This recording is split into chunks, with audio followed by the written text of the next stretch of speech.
Okay, this is part 3. Last thing that needs to be done is the top brace needs to go on.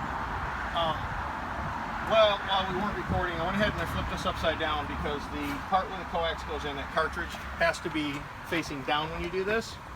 I tightened up the bolts that go through both of the UHF parts. So now all that's left to do with this is to put the top brace in. And to put the top brace in, right above the UHF section, there's a hole for it.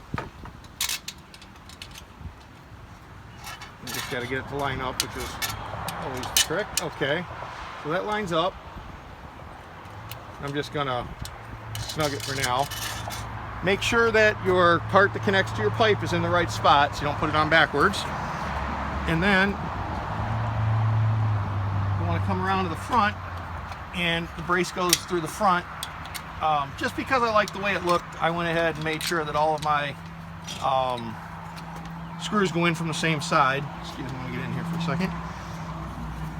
This thing can be a task to get it to line up right, so you have to kind of play with it.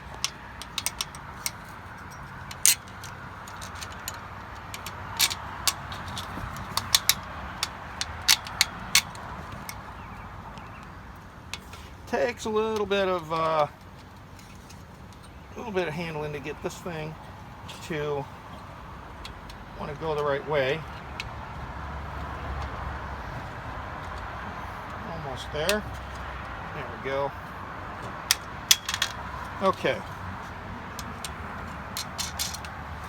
And when that's through, I'm just going to tighten both of these up.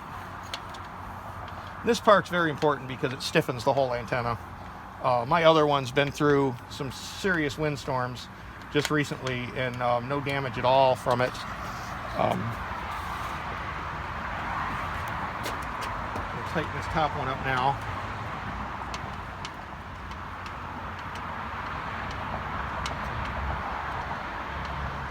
Okay, so this is essentially the finished antenna, minus just the part that goes up here on the top. Your other, this little piece.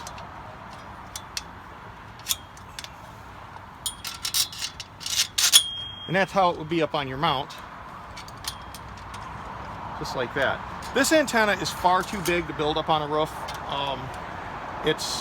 It's not hard, but there's a lot to it, and you got to be careful not to bend anything. So I definitely recommend building it on the ground and then taking it up there. Your phasing lines, which are these little lines right here, make sure that these do not touch anything. There's one on both sides. They don't touch. These parts right here cannot touch anything. They just float like that. As long as you have that set up, you're good. Don't forget to open these like I did on one of my antennas. You can just make sure they're straight. Just take a look at it. Make sure that you don't have any elements that are bent. Because once it's on the roof, it'll be harder to fix.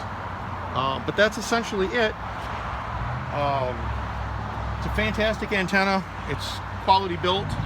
The ends on it are tapered, and so they're not going to cut you. I mean, I just built this and I'm filthy, but you can see that it's put together well. It is plastic pieces, but you know, everything does. But anyhow, I've had really good luck using this to get a station I couldn't get with anything else. This one's going to be to get stations 65 miles away that I can kind of get, but I can't get it all day long. So next I'm going to go ahead and mount it. But this is the unboxing and assembly of the Winegard HD8200U antenna.